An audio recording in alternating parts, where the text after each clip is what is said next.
Hello friends, welcome to the success केंद्रा।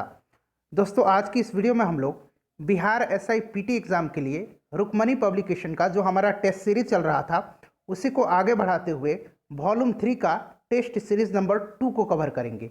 और बिहार दरोगा पीटी का यह हमारा 34वां प्रैक्टिस सेट होगा।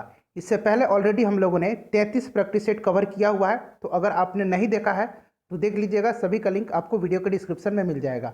और फ्रेंड्स, चैनल पर अगर आप नए हैं तो सब्सक्राइब करके बेल आइकन को प्रेस कर लीजिएगा ताकि रेगुलर वीडियो के नोटिफिकेशन आपको मिलते रहें। तो चलिए फ्रेंड्स, बिना देरी किए हुए आज का सेशन स्टार्ट करते हैं। वीडियो को लाइक और शेयर जरूर कर दीजिए। तो फ्रेंड्स, जैसे कि मैंने बताया कि आज की इस वीडियो में हम लोग बिहार एसआई पीटी के लिए रुक्मणी पब्लिकेशन का वॉल्यूम 3 का टेस्ट सीरीज 2 कवर करने वाले हैं। दोस्तों, आपके लिए एक आवश्यक सूचना है, हमारा दूसरा चैनल जो है 5 मिनट जीके जीएस, उस पर एडिटेरिया का प्रैक्टिस सेट चलाया जा रहा है। तो आपको डबल फायदा होने वाला है। अगर आपने अब तक हमारे चैनल को सब्सक्राइब नहीं किया है 5 मिनट जीके जीएस को, तो लिंक आपको डिस्क्रिप्शन में मिल जाएगा। जरूर सब्सक्राइब कर लें और बेल आइकन को भी प्रेस कर लीजिएगा ताकि वीडियो का नोटिफिकेशन आपके पास पहुंच जाए। तो चलिए फ्रेंड्स, शुरू करते हैं। आज का पहला क्वेश्चन देखिए। पहला क्वेश्चन है कि राबड़ी भारद्वाज, नाम ध्यान रखिएगा, राबड़ी भारद्वाज को किस भाषा क्षेत्र में काम करने के लिए ज्ञानपीठ पुरस्कार मिला था। इंपॉर्टेंट क्वेश्चन है। तो इनको दिया गया था तेलुगु भाषा में। Option number D correct answer हो जाएगा। और कब दिया गया था? तो 2012 में। ध्यान रखना है फ्रेंड्स, ज्ञानपीठ पुरस्कार की शुरुआत कब हुई थी? तो 1965 से यह पुरस्कार दिया जा रहा है। 2019 में अकितम अच्युतम नंबूदरी को यह पुरस्कार दिया गया है मलयालम भाषा में काम करने के लिए। 2018 में ज्ञानपीठ पुरस्कार सर्वप्रथम अंग्रेजी भाषा के अमिताभ घोष को दिया गया। उसके बाद दूसरा क्वेश्चन है कि खजुराहो का स्मारक समूह किस राजवंश से संबंधित है? तो आप सभी को पता है यह है चंदेल राजवंश से। ऑप्शन नंबर ए सही आंसर इसका हो जाएगा। और ध्यान रखिएगा, खजुराहो के जो मंदिर समूह हैं इनका निर्माण जो है नागर शैली में हुआ है। किस शैली में? नागर शैली में। उसके बाद नेक्स्ट क्वेश्चन कि गांधी नोबेल शांति पुरस्कार 2020 किसे प्रदान किया गया? काफ़ी इंपॉर्टेंट क्वेश्चन है। तो देखिए फ्रेंड्स, यह पुरस्कार जो है कन्हैया त्रिपाठी को दिया गया है। करंट अफेयर्स का क्वेश्चन है, ध्यान रखिएगा। आंसर अगर आपको पता है तो कमेंट करके आप लोग आंसर बता सकते हैं। डिग्निटी परियोजना की शुरुआत कब हुई थी? तो डिग्निटी परियोजना की शुरुआत हाल ही में सितंबर 2020 में किया गया है। Option number B correct answer इसका हो जाएगा। उसके बाद 5 नंबर है कि भारतीय सशस्त्र बल द्वारा चीन के तनाव के बीच किस परियोजना को पुनर्जीवित करने की घोषणा की गई है? तो ये जो है प्रोजेक्ट चीता को जो है पुनर्जीवित करने की घोषणा की गई है। ऑप्शन नंबर ए सही आंसर हो जाएगा। इस प्रोजेक्ट में दुश्मन के खिलाफ आक्रामक कार्रवाई करने के लिए ड्रोन को अपग्रेड किया जाएगा। ठीक है, चलिए नेक्स्ट क्वेश्चन है हमारा कि दिल्ली सरकार शहर के रेहड़ी पटरी वालों को कितने हजार तक कर्ज मुहैया कराएगी? तो फ्रेंड्स, ये कराएगी 20,000 तक। Option number B correct answer हो जाएगा। और ध्यान रखिएगा, रेहड़ी पटरी ठेले या सड़क के किनारे दुकान चलाने वालों के लिए केंद्र सरकार ने भी एक लोन स्कीम शुरू की है। इसका नाम है पीएम स्वनिधि योजना। पीएम स्वनिधि योजना, ध्यान रखिएगा, काफ़ी इंपॉर्टेंट है। बिहार फॉरेस्ट रेंज का जो पेपर हुआ था उसमें यह पूछा गया था। इंपॉर्टेंट है, जरूर ध्यान रखना आपको। उसके बाद देखिए क्वेश्चन नंबर 7 है फ्रेंड्स कि फोर्ब्स की दुनिया में सर्वाधिक कमाई करने वाले टॉप 10 अभिनेताओं की सूची में निम्न में से कौन इकलौते भारतीय शामिल हैं? तो इकलौती भारतीय अभिनेता हैं Akshay Kumar. Option number A सही आंसर इसका हो जाएगा, अक्षय कुमार हैं। और फ्रेंड्स, अगर हम बात करें कि पहले नंबर पर कौन है, तो पहले नंबर पर ड्वेन जॉनसन है। उनका नाम याद रखिएगा, कौन है? ड्वेन जॉनसन है। हॉलीवुड वाली फिल्म में आपने इनको अक्सर देखा होगा। ठीक है, और अक्षय कुमार का जो स्थान है वो 6ठा स्थान है। नेक्स्ट क्वेश्चन देख लीजिए कि अंतर्राष्ट्रीय युवा दिवस निम्न में से किस दिन मनाया जाता है? तो अंतर्राष्ट्रीय युवा दिवस जो है यह 12 अगस्त के दिन मनाया जाता है। राष्ट्रीय युवा दिवस 12 जनवरी के दिन मनाया जाता है। तो दोनों को ध्यान रखना है। ठीक है, चलिए नेक्स्ट क्वेश्चन है हमारा कि किस प्रसिद्ध उर्दू कवि का 70 वर्ष की आयु में इंदौर में 11 अगस्त 2020 को कोविड-19 के इलाज के दौरान हो गया? तो ये है राहत इंदौरी। इन्हीं का जो है निधन हुआ है कोविड-19 के इलाज के दौरान 11 अगस्त 2020 को। ध्यान रखिएगा, राहत इंदौरी जी जो हैं ये देवी अहिल्याबाई विश्वविद्यालय इंदौर में उर्दू साहित्य के प्राध्यापक भी रहे हैं। तो ध्यान रखना है आपको। अगला क्वेश्चन देखिए फ्रेंड्स, मैथ का क्वेश्चन है कि एक व्यक्ति किसी वस्तु को 20% लाभ पर बेचता है। यदि वह इसे 20% कम में खरीदता और 5 रुपये कम में बेचता तो उसे 25% का लाभ होता। वस्तु का क्रय मूल्य ज्ञात कीजिए। तो इसका फॉर्मूला होता है, आप सभी को पता है, देखिए 25, ठीक है, माइनस 20 इंटू 25/100, ठीक है। उसके बाद अगर हम बात करें फ्रेंड्स, तो देखिए परिवर्तन है, ये रेट में परिवर्तन मैंने निकाल दिया, ठीक है। देखिए अगर 20% का परिवर्तन होता है तो कितना, 5 रुपये कम में, ठीक है। तो 100% पर आप निकाल दीजिए।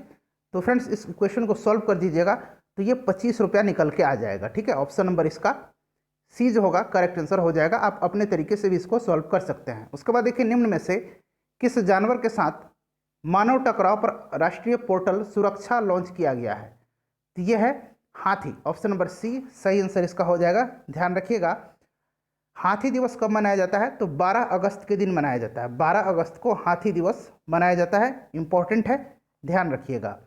उसके बाद नेक्स्ट क्वेश्चन है कि समष्टि अर्थव्यवस्था के पिता कौन है, यानी कि इसके जनक कौन है।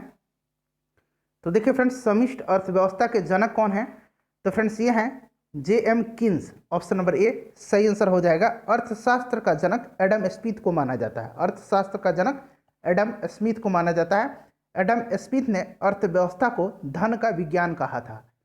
नेक्स्ट क्वेश्चन देखिए कि प्रकाश के दो स्रोतों को कला संबंध कहा जाता है यदि इनके द्वारा उत्पादित तरंग दैर्घ्य समान हो और कालांतर नियत हो, ठीक है, ध्यान रखिएगा। सही आंसर इसका हो जाएगा option number C. Next question देखिए, अगला क्वेश्चन है हमारा कि पारा प्रदूषक के रूप में किससे उत्सर्जित होता है। तो ये जो होता है फ्रेंड्स, ये होता है कोयला आधारित विद्युत संयंत्रों से। Option number A right answer हो जाएगा। पारा एकमात्र द्रव्य धातु है, ध्यान रखिएगा। इसकी परमाणु संख्या कितनी होती है, 80 होती है, ठीक है। इसका उपयोग बैरोमीटर तथा थर्मामीटर में किया जाता है। 15 नंबर क्वेश्चन देखिए, 15 नंबर क्वेश्चन है फ्रेंड्स। हाँ, अब आपको क्लियर दिख रहा होगा कि सामान्यतः प्रकाश किरण पुंज की चौड़ाई निश्चित होती है, इसका कारण क्या है। तो देखिए इसका कारण जो है वो है विवर्तन। अब आप पूछेंगे कि ये विवर्तन क्या है, ठीक है फ्रेंड्स। तो ध्यान रखिएगा, देखिए प्रकाश का अवरोध के किनारे पर थोड़ा मुड़कर उसकी छाया में प्रवेश करने की घटना को विवर्तन कहते हैं। जिस रंग का तरंग दैर्घ्य जितना कम होता है उसका वर्ण विक्षेपण उतना ही अधिक होता है। जिस रंग का तरंग दैर्घ्य जितना कम होता है उसका प्रकीर्णन उतना ही अधिक होता है। दोनों बात को ध्यान रखना है। उसके बाद नेक्स्ट क्वेश्चन देखिए, अगला क्वेश्चन है हमारा कि निम्नलिखित में से कौन सी झील रामसर साइट में सम्मिलित हैं। तो देखिए फ्रेंड्स, रामसर साइट में जो इसमें सम्मिलित हैं वो तीनों झील है। वर्तमान में भारत के कितने स्थल जो है रामसर साइट में है, तो 42, ध्यान रखिएगा, इंपॉर्टेंट है। और इस प्रश्न का ऑप्शन डी हो जाएगा। संस्थान कोटा, बेमनाथ और अष्टमुदी तीनों, ठीक है, ध्यान रखिएगा, इंपॉर्टेंट है। और तीनों जो है ये कहाँ है, तीनों झीलें जो हैं ये केरल में स्थित है। नेक्स्ट क्वेश्चन है हमारा कि नली ए के दोनों सिरे खुले हैं तथा नली बी का एक सिरा बंद है। ए और बी के मूल स्वर आकृतियों का अनुपात क्या है जबकि दोनों नलियों की लंबाई समान है। तो फ्रेंड्स ये हो जाएगा 2:1। Option number C right answer इसका हो जाएगा। उसके बाद देखिए अम्ल का क्षार के साथ उदासीनीकरण करने के परिणाम स्वरूप मिलते हैं, तो ये मिलता है H2O। ध्यान रखिएगा क्या मिलता है, जल मिलता है, H2O मिलता है। नेक्स्ट क्वेश्चन है रैमजेट के संबंध में निम्न कथनों पर विचार कीजिए। रैमजेट सुपरसोनिक गति पर प्रभावी तरीके से कार्य करता है। दूसरा है कि गति बढ़ने के साथ रैमजेट की दक्षता भी बढ़ती है। सही कूट उसमें से आपको चुनना है। तो देखिए सही कूट जो है ये केवल एक जो है ये सही है, ठीक है। रैमजेट के संबंध में सत्य कथन है कि सुपरसोनिक गति पर प्रभावी तरीके से यह कार्य करता है, ठीक है। नेक्स्ट क्वेश्चन देख लीजिए कि एकल जैविक अणु को मापने में प्रयुक्त उपकरण है। तो देखिए फ्रेंड्स, इसको मापने में जो उपकरण है वो है स्टैंडिंग वेव एलिजल नैनोमेट्री। ऑप्शन नंबर बी सही आंसर इसका हो जाएगा, ठीक है, ध्यान रखिएगा, इंपॉर्टेंट है। जैविक अणु में प्रोटीन, एंजाइम एवं हार्मोन्स आदि पाए जाते हैं। ध्यान रखिएगा, जैविक अणु जो होता है इसमें प्रोटीन, एंजाइम और हार्मोन्स आदि पाया जाता है। नेक्स्ट क्वेश्चन हमारा है कि निम्नलिखित में से कौन सा कोलाइडी तंत्र नहीं है। और वीडियो के लास्ट में अपना स्कोर जरूर बताइएगा। टेस्ट को पूरा लगाइए ताकि आपकी प्रिपरेशन का अंदाजा लगाया जा सके। देखिए इसमें से कोलाइडी तंत्र कौन सा नहीं है, तो ये जो क्लोरोफिल जो है ये कोलाइडी तंत्र नहीं है, ध्यान रखिएगा। धुआं जो है यह एरोसेल कोलाइड है। दूध जो है फ्रेंड्स यह इमल्सन कोलाइड है, और रंगीन रत्न, दूधिया कांच, ये जो है फ्रेंड्स ये ठोस जेल कोलाइड है। अगला क्वेश्चन है कि शहतूत रेशम का अग्रणी उत्पादक भारतीय राज्य कौन सा है? तो ये कर्नाटक है, आप सभी को पता होगा, ऑप्शन नंबर सी सही आंसर हो जाएगा। ठीक है, चलिए। और रेशम का सबसे बड़ा उत्पादक और निर्यातक देश चीन है। कौन सा देश है सबसे बड़ा उत्पादक और निर्यातक? चीन है। नेक्स्ट क्वेश्चन है हमारा 23 नंबर कि शरीर की वे कोशिकाएं जिनमें शरीर के किसी भी प्रकार की कोशिकाओं में विभाजन तथा विशिष्टीकरण की दक्षता है और जो कई गंभीर बीमारियों पर शोध का केंद्र बिंदु है, उन्हें कहते हैं। तो उनको कहा जाता है स्टेम कोशिकाएं। क्या कहा जाता है? उसको स्टेम कोशिकाएं कहा जाता है। Option number D correct answer हो जाएगा। स्टेम कोशिका को मूल कोशिका भी कहा जाता है। ठीक है, स्टेम कोशिका को मूल कोशिका भी कहा जाता है। यह एक ऐसी कोशिका होती है जिनमें शरीर के किसी भी अंग की कोशिका के रूप में विकसित करने की क्षमता होती है। ध्यान रखिएगा। और वैज्ञानिक इन कोशिकाओं को शरीर की किसी भी कोशिका की मरम्मत के लिए प्रयोग करते हैं। इंपॉर्टेंट है, जरूर ध्यान रखिएगा। नेक्स्ट क्वेश्चन हमारा देखिए कि कुतुब उपनाम से फारसी में कौन कविताएं लिखता था? तो फ्रेंड्स ये लिखता था Zainul Abidin. Option number B सही आंसर हो जाएगा। और जैनुल आबिदीन को कश्मीर का अकबर भी कहा जाता है। ठीक है, ध्यान रखिएगा। और कश्मीर का अलाउद्दीन खिलजी भी इसको कहा जाता है। नेक्स्ट क्वेश्चन देखिए कि गुजरात में साबरमती आश्रम की स्थापना गांधी जी ने किस वर्ष की थी? तो ये इन्होंने किया था 1916 ईस्वी में। Option number A right answer हो जाएगा। साबरमती आश्रम से गांधी जी ने दांडी यात्रा कब किया था? 12 मार्च 1930 को। ध्यान रखिएगा, 12 मार्च 1930 को। और 6 अप्रैल 1930 को, 6 अप्रैल 1930 को नमक सत्याग्रह के साथ सविनय अवज्ञा आंदोलन शुरू हुआ। नेक्स्ट क्वेश्चन हमारा है, देखिएगा कि मालवा के स्वतंत्र मुस्लिम राज्य की स्थापना किसने की थी? तो फ्रेंड्स इसका स्थापना किया था दिलावर खान ने। ध्यान रखिएगा, किसने किया था? दिलावर खान ने। और अलाउद्दीन खिलजी ने मालवा को दिल्ली सल्तनत का अंग बनाया था। किसने? अलाउद्दीन खिलजी ने। नेक्स्ट क्वेश्चन हमारा है 27 नंबर। थोड़ा धुंधला दिखाई दे रहा है, एक दो प्रश्न मैं पढ़ के आपको सुना दे रहा हूं। देखिए फ्रेंड्स, क्वेश्चन है हमारा कि बहलोल लोदी ने जौनपुर को कब दिल्ली सल्तनत में मिलाया था? तो ये मिलाया था 1484 में। ठीक है, दिल्ली सल्तनत की गद्दी पर बैठने वाला प्रथम अफगान शासक बहलोल लोदी था। ध्यान रखिएगा, प्रथम अफगान बहलोल लोदी था, दूसरा अफगान शेरशाह सूरी था। इंपॉर्टेंट है। और लोदी वंश का सबसे महानतम शासक जो था वो सिकंदर लोदी था। उसके बाद देखिए कश्मीर का प्रथम मुस्लिम शासक कौन था? तो कश्मीर का मुस्लिम शासक जो था ये था Shamsuddin Shah. Option number A सही आंसर हो जाएगा। शमसुद्दीन शाह का मूल नाम जो था वो था शाह मीर। ठीक है, ध्यान रखिएगा। नेक्स्ट क्वेश्चन है कि दक्षिण पश्चिम मानसून से किस क्षेत्र में वर्षा नहीं होती है? ये पूछा गया है, किस क्षेत्र में वर्षा नहीं होती है? तो देखिए इससे जो है तमिलनाडु के जो है पूर्वी तट पर वर्षा नहीं होती है। ऑप्शन नंबर बी जो होगा सही आंसर हो जाएगा। तमिलनाडु में शीत ऋतु में वर्षा जो है उत्तर पूर्वी मानसून के कारण होती है, जिसे मानसून प्रत्यावर्तन काल कहते हैं। जो भी बातें मैं बता रहा हूं उसको ध्यानपूर्वक सुनिएगा। एक प्रश्न के साथ साथ आपके 2-3 प्रश्न कवर हो जाएंगे। भारत में कभी न समाप्त होने वाला उपज का मौसम देखा जाता है, क्योंकि तो इसका कारण है यहाँ वर्ष भर तापमान पौधे की वृद्धि के अनुकूल बना रहता है। Option number C right answer इसका हो जाएगा। मानसून के पूर्वी शाखा से भारत के किस भाग में वर्षा होती है? तो देखिए मानसून के पूर्वी शाखा से भारत के उत्तरी भारत में जो है वर्षा होती है। Option number D correct answer हो जाएगा। भारत में मानसून की 2 शाखा जो है, एक दक्षिण पश्चिम शाखा और दूसरा पूर्वी शाखा।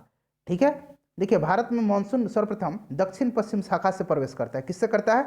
दक्षिण पश्चिम शाखा से। और सबसे पहले अगर बात करें तो केरल तट पर मानसून जून के प्रारंभ में प्रवेश करता है। नेक्स्ट क्वेश्चन हमारा है कि तटवर्तीय आंध्र प्रदेश और उड़ीसा को निम्नलिखित में से किस कारण से प्रायः प्राकृतिक विपत्तियों का सामना करना पड़ता है? तो आप सभी को पता है इस इलाके में चक्रवात आते हैं। ठीक है, नेक्स्ट क्वेश्चन हमारा कि भारत में घाटे की वित्त व्यवस्था किसके लिए संसाधनों को बढ़ाने के लिए उपयोग की जाती है? तो इसका करेक्ट आंसर बताइए क्या हो जाएगा? इसका करेक्ट आंसर हो जाएगा सार्वजनिक आय और व्यय के बीच अंतर को कम करने के लिए। Option number B right answer इसका हो जाएगा। उसके बाद देखिए अगला क्वेश्चन है कि द्रव्य पूर्ति यथावत रहने पर द्रव्य की मांग में वृद्धि होती है, क्योंकि? तो बैंक की दर में कमी हो जाएगी। Option number C right answer इसका हो जाएगा। निम्नलिखित में से किसके द्वारा संसद वित्तीय तंत्र पर नियंत्रण नहीं रख सकती है? तो ये हो जाएगा संसद के सम्मुख प्रतिवर्ष प्रशासनिक कार्य मूल्यांकन रखा जाता है। Option number D right answer इसका हो जाएगा। उसके बाद नेक्स्ट क्वेश्चन देखिए, अगला क्वेश्चन है कि संसद सदस्य व्यक्तिगत तौर पर निम्न में से किन विशेषाधिकारों का प्रयोग नहीं कर सकता है? तो सही आंसर हो जाएगा ऑप्शन नंबर सी 3 और 4, यानी कि बोलने की असीमित अधिकार चाहे वह कोई भी विषय हो। चौथा है संसद की कार्यवाही के प्रकाशन का अधिकार। ये जो है विशेषाधिकारों का प्रयोग जो है इसका वह नहीं कर सकता है। ठीक है, इंपॉर्टेंट है। संसद सदस्य व्यक्तिगत तौर पर विशेषाधिकारों का प्रयोग नहीं कर सकता है, जिनमें शामिल है बोलने का असीमित अधिकार चाहे वह कोई भी विषय हो और संसद की कार्यवाही का प्रकाशन का अधिकार। इंपॉर्टेंट है, ध्यान रखिएगा। उसके बाद 37 नंबर देख लीजिए। 37 नंबर है कि विनियोग विधेयक की परिभाषा संविधान के किस अनुच्छेद में दी गई है? आपको क्लियर नहीं दिख रहा होगा, लेकिन मैं पढ़ के आपको बता दे रहा हूं। देखिए फ्रेंड्स, करेक्ट आंसर इसका हो जाएगा अनुच्छेद 114 में। ठीक है, ध्यान रखिएगा। और देखिए इस अनुच्छेद के अनुसार भारत की संचित निधि से कोई भी धन विनियोग विधेयक के पारित हुए बिना नहीं निकाला जा सकता है। विनियोग विधेयक जो है बजट पारित करने के बाद संसद में लाया जाता है। विनियोग को राज्यसभा केवल 141 दिनों तक, ध्यान रखिएगा, 141 दिनों तक ही रोक सकती है। नेक्स्ट क्वेश्चन है कि शुष्क एवं आर्द्र शुष्क प्रदेशों में पवन अपर्दन क्रिया के फलस्वरूप निर्मित मैदान को कहा जाता है? तो आप सभी को पता है, इसको कहा जाता है पेडी प्लेन। ऑप्शन नंबर ए सही आंसर हो जाएगा। उसके बाद नेक्स्ट क्वेश्चन हमारा है कि उथित संप्राय मैदान का उदाहरण है। तो फ्रेंड्स इसका उदाहरण है ऑप्शन नंबर ए। ठीक है, ध्यान रखिएगा, संयुक्त राज्य अमेरिका का जो ये अपलेशियन पर्वत है ये है। नेक्स्ट क्वेश्चन हमारा देखिए कि नदी अपर्दन द्वारा निर्मित मैदान को कहा जाता है? तो नदी अपर्दन द्वारा जो मैदान निर्मित होता है उसको पेनी प्लेन कहा जाता है। और अभी हमने देखा है कि शुष्क हवा और शुष्क प्रदेशों में जो पवन द्वारा होता है उसको क्या कहा जाता है? उसको पेडी प्लेन कहा जाता है। ठीक है, पेडी प्लेन। इरावदी नदी किस में जाकर के मिलती है? तो फ्रेंड्स देखिए, इरावदी नदी जो है यह बंगाल की खाड़ी में जाकर गिरती है और यह म्यांमार की एक प्रमुख नदी है। ध्यान रखिएगा, यह म्यांमार में बहने वाली सबसे लंबी नदी है। सही आंसर इसका हो जाएगा बंगाल की खाड़ी। उसके बाद देखिए निम्नलिखित कथनों पर विचार करें एवं सही उत्तर का चयन करके इसमें से आपको बताना है। कदम वंश की स्थापना मयूर शर्मन ने की थी। ठीक है, उसके बाद दूसरा कथन है कि कदम्बों की राजधानी वैजयंती या वनवासी थी। तो दोनों में से कौन सा कथन सही है? इसमें से विकल्प सी सही है, दोनों सही है। ठीक है, दोनों सही है, ध्यान रखिएगा। उसके बाद नेक्स्ट क्वेश्चन है कि वानभट्ट हर्ष की तुलना भीष्म, द्रोण, कर्ण, अर्जुन जैसे पात्रों से करते हैं। ये सभी मिथक किस युग से जुड़े हैं? तो फ्रेंड्स सही आंसर हो जाएगा ऑप्शन नंबर बी द्वापर। ठीक है, आप सभी को पता होगा किससे जुड़े हुए हैं, ये द्वापर से। नेक्स्ट क्वेश्चन है हमारा कि एक ठंडी और शुष्क वायु है। तो एक ठंडी और शुष्क वायु जो है इसमें से बोरा है। ऑप्शन नंबर सी सही आंसर हो जाएगा बोरा। ध्यान रखिएगा, यह एड्रियाटिक सागर के पूर्वी किनारों पर और इटली के उत्तरी भाग में जाड़े में उत्तर पूर्व की ओर चलने वाली ठंडी हवाओं को बोरा कहा जाता है। उसके बाद है कि कौशय शब्द का प्रयोग किया जाता है। तो कौशय शब्द का प्रयोग जो है रेशम के लिए किया जाता है। ऑप्शन नंबर बी, इसमें से ऑप्शन नंबर ये बी सही आंसर हो जाएगा। देखिए वैसे तो ये बी होना चाहिए, ये सी होना चाहिए और ये डी होना चाहिए। ठीक है, तो ये रेशम के लिए किया जाता है, ध्यान रखिएगा। उसके बाद है कि मानचित्र में समुद्र की समान गहराई को जोड़ने वाली रेखाओं को क्या कहा जाता है? समुद्र की समान गहराई जो होती है उसको जोड़ने वाली रेखा को क्या कहा जाता है? तो उसको आइसोबाथ कहा जाता है। क्या कहा जाता है? आइसोबाथ कहा जाता है, ध्यान रखिएगा। ठीक है फ्रेंड्स, अगर हम बात करें कि समताप रेखा यानी कि आइसोथर्म किसको कहा जाता है? तो मानचित्र पर समान तापमान को जोड़ने वाली को।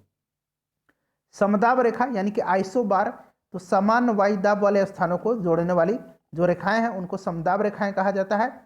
वह रेखा जो धूप के समान अवधि वाले स्थानों को मिलाती है उसको कहा जाता है आइसोहेल। यहाँ मैं लिख देता हूँ आइसोहेल, हिंदी में इसको कहा जाता है समधूप। ठीक है, समधूप कहा जाता है, ध्यान रखिएगा। चलिए अगला क्वेश्चन देखिएगा कि दुनिया का सबसे गीला स्थान कहाँ पर है? तो दुनिया का सबसे गीला स्थान जो है ये एशिया में है। कहाँ है? एशिया में। दुनिया में सबसे ज़्यादा नमी वाले जगह के तौर पर Guinness book of world records में भारत के मेघालय में मानिसराम का नाम दर्ज है। मानिसराम में जो है विश्व की सर्वाधिक वर्षा होती है। उसके बाद देखिए अगला क्वेश्चन है फ्रेंड्स कि मनसुख काम का, इसका आंसर मैं बता देता हूँ। मैथ का क्वेश्चन है, आप लोग इसको सॉल्व कीजिएगा। सही आंसर इसका हो जाएगा 4 घंटा। ठीक है। उसके बाद अगला क्वेश्चन भी मैथ का ही है, इसका आंसर मैं बता देता हूँ। ऑप्शन नंबर सी हो जाएगा 12%। वह नदी दिल्ली में, तो दिल्ली में कौन सी नदी है? यमुना नदी है। उसके बाद अगला क्वेश्चन हमारा है कि भारतीय मानक समय ग्रीनविच मध्य से समय से कितना आगे है? तो ये आप सभी को पता है, 5.5 घंटे आगे है। Option number A correct answer इसका हो जाएगा। ठीक है, इंपॉर्टेंट है, विश्व को 24 टाइम जोन में बांटा गया है, ये बात भी आपको ध्यान रखना होगा। और देखिए 2 देशांतर के बीच में 4 मिनट का समय होता है, ये भी क्वेश्चन इंपॉर्टेंट है। नेक्स्ट क्वेश्चन हमारा है, देखिए कि भारतीय संविधान में कितने भाग हैं? तो फ्रेंड्स भारतीय संविधान में 22 भाग हैं। अगर हम बात करें कि मूल संविधान में कितने भाग हैं, तो 22 भाग, 395 अनुच्छेद और 8 अनुसूचियाँ। 395 अनुच्छेद और 8 अनुसूचियाँ। अब वर्तमान में बात करें तो भारतीय संविधान में 12 अनुसूचियाँ हैं और 25 भाग हो गए हैं। ठीक है, तो ध्यान रखिएगा। उसके बाद देखिए भारतीय संविधान का 31B कुछ अधिनियमों और विनियमों का मान्यकरण किससे संबंधित है? तो ये संबंधित है भारतीय नागरिक के मौलिक अधिकार से। Option number D correct answer हो जाएगा। ध्यान रखिएगा, मौलिक अधिकार से। नेक्स्ट क्वेश्चन हमारा है कि रमेश पूर्व की ओर चलना शुरू करता है। रीजनिंग का क्वेश्चन है, इसको आप लोग सॉल्व कीजिएगा। आंसर मैं बता देता हूँ, 50 मीटर दक्षिण पूर्व हो जाएगा। ये भी क्वेश्चन रीजनिंग का है। इसमें जो है ये अर्थ बताया गया है कि भी का अर्थ होता है घटना, एम का अर्थ होता है जोड़। ठीक है, तो इसको आप लोग सॉल्व कीजिएगा। सही आंसर इसका हो जाएगा 30। ठीक है, 30 हो जाएगा। नेक्स्ट क्वेश्चन है, ये भी रीजनिंग का है और इसका भी क्वेश्चन जो आंसर भी हो जाएगा फ्रेंड्स 56 का। ऑप्शन नंबर डी ई हो जाएगा। उसके बाद देखिए एक क्रिकेट मैच के पहले 39 ओवर में रन रेट जो है 4.6 है। शेष 11 ओवर में 252 रन के लक्ष्य तक पहुंचने के लिए अपेक्षित रन रेट की गणना करें। तो देखिए 39 इंटू 4.6 कर दीजिए, ये रन निकल के आ जाएगा। कितना रन हो जाएगा? ये मल्टीप्लाई कीजिएगा तो ये निकल के आ जाएगा 179.4। उसके बाद देखिए अब शेष रन कितना बन गया? 252 में से 179.4 को माइनस कीजिएगा तो ये आ जाएगा 72.6। ठीक है फ्रेंड्स, अब देखिए 72.6 और 11 ओवर शेष बचे हुए हैं और इसको आप लोग डिवाइड कर दीजिए तो रन रेट निकल के आ जाएगा 6.6। ठीक है, 6.6 इसका आंसर हो जाएगा। देखिए ऑप्शन बी में है। उसके बाद अद्भुत अयोध्या, यानी कि इसको अंग्रेजी में कहेंगे अमेजिंग अयोध्या। यहाँ मैं लिख देता हूँ अमेजिंग अयोध्या। ठीक है, इस पुस्तक के लेखक कौन है? तो ये इस पुस्तक को लिखा है नीना राय ने। Option number D correct answer हो जाएगा। यह पुस्तक अयोध्या शहर के बारे में प्रामाणिक जानकारी प्रदान करेगी। नेक्स्ट क्वेश्चन है कि भारत किस देश के मेजबानी में बहुपक्षीय सैन्य अभ्यास कौकाज 2020 में भाग लेगा? तो ये रूस में होगा कौकाज 2020, ध्यान रखिएगा। नेक्स्ट क्वेश्चन हमारा है कि भारतीय रेलवे किस राज्य में इजई नदी पर दुनिया के सबसे लंबे घाट पुल का निर्माण कर रहा है? तो फ्रेंड्स ये करेगा कहाँ पे? मणिपुर में।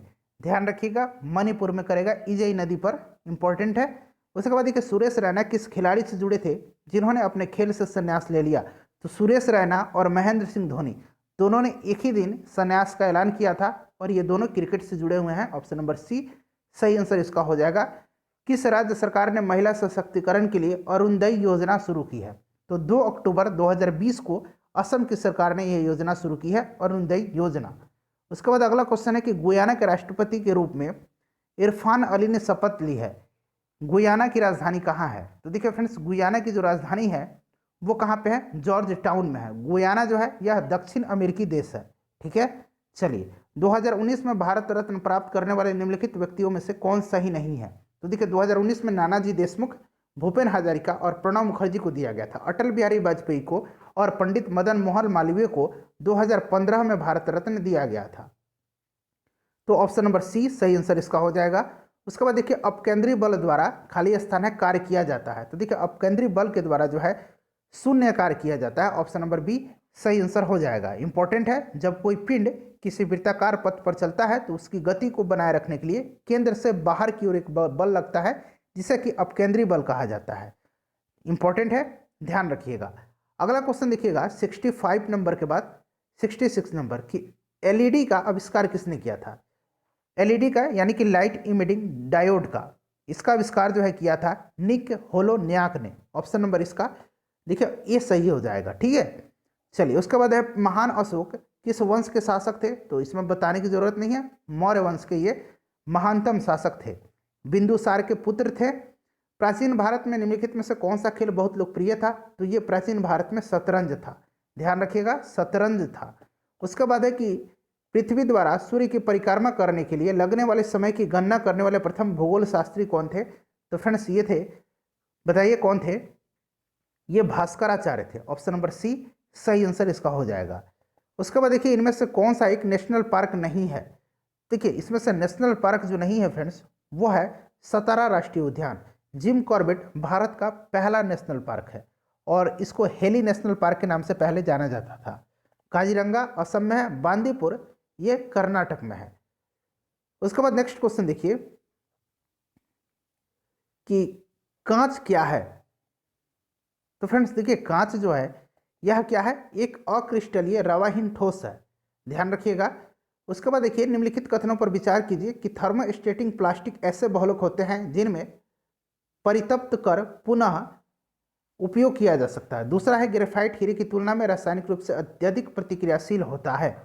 तो देखिए फ्रेंड्स, इसमें से जो है केवल दो सही है, ध्यान रखिएगा, केवल दो, दूसरा स्टेटमेंट जो है ये बिल्कुल करेक्ट है, ठीक है। चलिए, नेक्स्ट क्वेश्चन है हमारा कि लाइपेज द्वारा वसा के जलीय अपघन को अपघन पर मिलता है। तो ये मिलता है वसीय अम्ल और ग्लिसरॉल, ठीक है, ध्यान रखिएगा, वसीय अम्ल और ग्लिसरॉल। ऑप्शन नंबर बी सही आंसर हो जाएगा। किस प्रकार का रोगजनक जल हैजा रोग का कारण बनता है? तो हैजा रोग का जो कारण बनता है इसमें से ये बैक्टीरियल जो होता है, बैक्टीरियल, ये जो है बैक्टीरिया के कारण जो है हैजा होता है, आप सभी को पता भी होगा। उसके बाद नेक्स्ट क्वेश्चन है हमारा कि निम्नलिखित में से किसमें प्रमुख चरण युग्मकोभिद है? तो सही आंसर इसका हो जाएगा ऑप्शन नंबर ए ब्रायोफाइटा, ठीक है, ध्यान रखिएगा। ब्रायोफाइटा इस वर्ग के जो पौधे को पादप वर्ग के उभयचर कहते हैं, क्योंकि ये जो पौधे होते हैं जमीन पर भी पाए जाते हैं और निषेचन के लिए पानी की इन्हें आवश्यकता होती है। इसका पौधा तना और पत्तों जैसी संरचना में बटा होता है और इसमें असली जड़ों के स्थान पर मूलांग पाए जाते हैं, तो ध्यान रखिएगा। उसके बाद देखिए, माइग्रेन के इलाज के लिए किस दवा का प्रयोग किया जाता है? तो फ्रेंड्स यह है सुमेथ्रिप्टिन का, ऑप्शन नंबर सी सही आंसर इसका हो जाएगा। माइग्रेन में क्या होता है? सिर में दर्द होता है। भिम्बेटका का जो रॉक शेल्टर्स किस तलहटी में स्थित है? तो ये है विंध्य रेंज में। कहाँ है? विंध्य रेंज में, ध्यान रखिएगा। भिम्बेटका की गुफाएं मध्य प्रदेश के रायसेन जिले में है। अगला क्वेश्चन हमारा है कि यदि राष्ट्रीय आपातकाल घोषित कर दिया जाए तो उसके प्रत्येक खाली स्थान है के बाद संसद का अनुमोदन प्राप्त करना आवश्यक होता है। तो ये प्रत्येक 6 माह पर होता है, ठीक है, ध्यान रखिएगा, प्रत्येक 6 माह पर। उसके बाद है भारत के प्रधानमंत्री की सेवानिवृत्ति होने का उम्र क्या है? देखिए, कोई उम्र सीमा नहीं है। प्रधानमंत्री बनने के लिए न्यूनतम उम्र सीमा कितनी है? तो ध्यान रखिएगा 25 वर्ष है, ठीक है, कितनी उम्र है? 25 वर्ष रखा गया है, इंपॉर्टेंट है। अगला क्वेश्चन है हमारा 80 नंबर। 80 नंबर प्रश्न है कि जब वस्तु एक स्थिर है, जब एक वस्तु जब तक स्थिर है तब तक वह स्थिर ही रहेगी और यदि गति में है तो गति में ही रहेगी जब तक कि उस पर कोई बाह्य बल, यहाँ बल होगा जल नहीं होगा, बाह्य बल नहीं लगाया जाए। यह न्यूटन का कौन सा नियम है? तो आप सभी को पता है, यह जड़त्व का नियम है, पहला नियम है। ऑप्शन नंबर ए सही आंसर इसका हो जाएगा। और ध्यान रखिएगा, न्यूटन का प्रथम नियम जो है गैलीलियो का नियम भी या जड़त्व का नियम भी इसको कहा जाता है। न्यूटन के प्रथम नियम से जड़त्व एवं बल की परिभाषा मिलती है। पुलित्जर पुरस्कार को किस वर्ष स्थापित किया गया? तो देखिए फ्रेंड्स, पुलित्जर पुरस्कार जो है यह 1917 में स्थापित किया गया, ठीक है, ध्यान रखिएगा। और यह जो है समाचार पत्रों की पत्रकारिता, साहित्य और संगीत की रचना के क्षेत्र में उल्लेखनीय कार्य करने वालों को प्रदान किया जाता है। 1917 इसका करेक्ट आंसर हो जाएगा। हॉफमैन कप किस खेल से संबंधित है? तो यह जो है लॉन टेनिस से संबंधित है। ऑप्शन नंबर बी सही आंसर इसका हो जाएगा। नेक्स्ट क्वेश्चन हमारा है कि छात्रों की एक पंक्ति में, देखिए रीजनिंग का क्वेश्चन है तो इसको आप लोग सॉल्व कीजिएगा। आंसर मैं आपको बता देता हूं, ऑप्शन नंबर सी हो जाएगा 40, ठीक है। भारतीय राष्ट्रीय कांग्रेस की स्थापना कब हुई थी? तो 1885 में एओ ह्यूम के द्वारा की गई थी। और इस समय अगर बात करें तो वायसराय लॉर्ड डफरिन था और ब्रिटेन के प्रधानमंत्री ग्लैडस्टोन थे। कौन थे? यहाँ मैं लिखता हूँ ग्लैडस्टोन, उस समय इंग्लैंड के प्रधानमंत्री थे। नेक्स्ट क्वेश्चन हमारा है कि रेक्टिफायर से परिवर्तित करते हैं। तो देखिए, रेक्टिफायर जो है इसे दिष्टकारी या रिजुकारी भी हिंदी में कहा जाता है और यह एक ऐसी युक्ति है जो एसी को यानी कि अल्टरनेटिंग करंट को आवर्ती धारा को दिष्ट धारा यानी कि डायरेक्ट करंट में बदलने का कार्य करता है। तो सही आंसर हो जाएगा ऑप्शन नंबर सी, एसी को डीसी में। नेक्स्ट क्वेश्चन है कि अपकेंद्री त्वरण और स्पर्श रेखा त्वरण के बीच कौन सा कोण होता है? तो फ्रेंड्स इनके बीच में है 90 डिग्री का कोण होता है। ध्यान रखिएगा 90 डिग्री का उनके बीच एंगल होता है। परमाणु रिएक्टर का आविष्कार किसने किया था? तो एनरिको फर्मी ने किया था। आप सभी को पता है शिकागो विश्वविद्यालय में इन्होंने एनरिको फर्मी ने परमाणु रिएक्टर स्थापित किया था। उसके बाद देखिए किस वर्ष शिवाजी को छत्रपति का ताज पहनाया गया था? तो शिवाजी को छत्रपति का ताज 1674 ईस्वी में पहनाया गया था। ठीक है, ऑप्शन नंबर सी सही आंसर हो जाएगा। मराठा साम्राज्य का संस्थापक थे शिवाजी और शिवाजी को छत्रपति, मराठा कुलभूषण, गौ ब्राह्मण रक्षण आदि उपाधि इनको धारण इन्होंने किया था। शाहजहां ने ताजमहल का निर्माण किसके लिए करवाया था? तो ये मुमताज के लिए करवाया था। ऑप्शन नंबर डी सही आंसर हो जाएगा। शाहजहां के शासनकाल को स्थापत्य कला का स्वर्ण युग कहा जाता है। ठीक है, और ताजमहल का निर्माण करने वाला मुख्य स्थापत्य कलाकार जो था वो उस्ताद अहमद लाहौरी था। ध्यान रखना आपको। और ताजमहल का मुख्य कारीगर कौन था? तो उस्ताद ईसा खां था। उस्ताद ईसा खां, ध्यान रखिएगा। चलिए अगला क्वेश्चन हमारा है कि पराग किस देश की राजधानी है? तो ये चेक गणराज्य यानी कि चेक रिपब्लिक की राजधानी है। ठीक है, ध्यान रखिएगा। उसके बाद 91 नंबर देखिए कि दोनों गोलार्धों के समान दिन रात जो होते हैं इस दिन को होते हैं। तो दोनों गोलार्ध पर यानी कि अगर बात किया जाए तो उत्तरी गोलार्ध और दक्षिणी गोलार्ध दोनों पे दिन और रात जो है यह 21 मार्च और 23 सितंबर के दिन जो है बराबर होते हैं। Option number C correct answer हो जाएगा। याद रखिएगा काफ़ी इंपॉर्टेंट है। 21 मार्च वाली जो स्थिति होती है उसको वसंत विषु यानी कि उसको स्प्रिंग इक्विनॉक्स कहा जाता है। ठीक है, और जो 23 सितंबर वाली जो होती है उसको कहा जाता है शरद विषु यानी कि ऑटम, यहाँ मैं लिख देता हूँ इक्विनॉक्स। ठीक है, दोनों को ध्यान रखिएगा। चलिए नेक्स्ट क्वेश्चन है कि भारत के पूर्वी और पश्चिमी तटों पर पाई जाने वाली मिट्टी कौन सी है? काफ़ी इंपॉर्टेंट है। तो ये लैटेराइट मिट्टी है। Option number B right answer इसका हो जाएगा। उसके बाद देखिए गणेश महोत्सव का प्रारंभ किसने किया था? तो आप सभी को पता है किसने किया था? लोकमान्य बाल गंगाधर तिलक ने 1893 में। ध्यान रखिएगा 1893 में जो है गणेश उत्सव और 1895 में शिवाजी उत्सव मनाना इन्होंने प्रारंभ किया था। उसके बाद देखिए सोडियम बाइकार्बोनेट का साधारण नाम क्या है? फ्रेंड्स इसका आंसर तो आपको कमेंट करके बताना है। ठीक है, चलिए कमेंट करके इसका आंसर बताइए। निम्नलिखित तत्वों में से किसका सबसे कम गलनांक है? तो सबसे कम गलनांक जो होता है ये पारा का होता है। किसका? मरकरी का, Hg। ठीक है, नेक्स्ट क्वेश्चन है कि जीवाणुओं के वर्गीकरण के अध्ययन को क्या कहा जाता है? तो ये कहा जाता है टैक्सोनॉमी। ऑप्शन नंबर सी जो है करेक्ट आंसर हो जाएगा। ठीक है, सर्पेटोलॉजी में सर्पों का अध्ययन होता है, वायरोलॉजी में वायरस का अध्ययन होता है। उसके बाद देखिए उच्च सांद्रता के क्षेत्र में उसके कम सांद्रता वाले क्षेत्र की तरफ एक कोशिका झिल्ली के माध्यम से होने वाले अणुओं के संचलन को कहते हैं। तो फ्रेंड्स इसको कहा जाता है सक्रिय आवागमन। आरएनए का प्राथमिक कार्य क्या है? तो आरएनए का प्राथमिक कार्य जो है यह होता है प्रोटीन संश्लेषण। आरएनए का फुल फॉर्म होता है ribo nucleic acid. Next question देखिएगा 99 नंबर, ये रीजनिंग मैथ का क्वेश्चन है। इसका आंसर ऑप्शन नंबर सी हो जाएगा। 100 नंबर क्वेश्चन देखिए ये भी मैथ का क्वेश्चन है। इसका आंसर मैं बता देता हूँ, इसका भी ऑप्शन नंबर सी हो जाएगा। तो फ्रेंड्स टोटल हम लोगों ने 100 क्वेश्चन कवर किया है और हमारा जो दूसरा चैनल है 5 मिनट जीके जीएस उस पर आपको एडिटोरिया का सेट मिलेगा।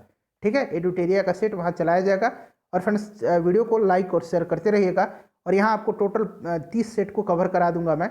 चैनल को सब्सक्राइब करके बेल आइकन को प्रेस कर लीजिएगा। मिलते हैं नेक्स्ट वीडियो में। Thanks for watching.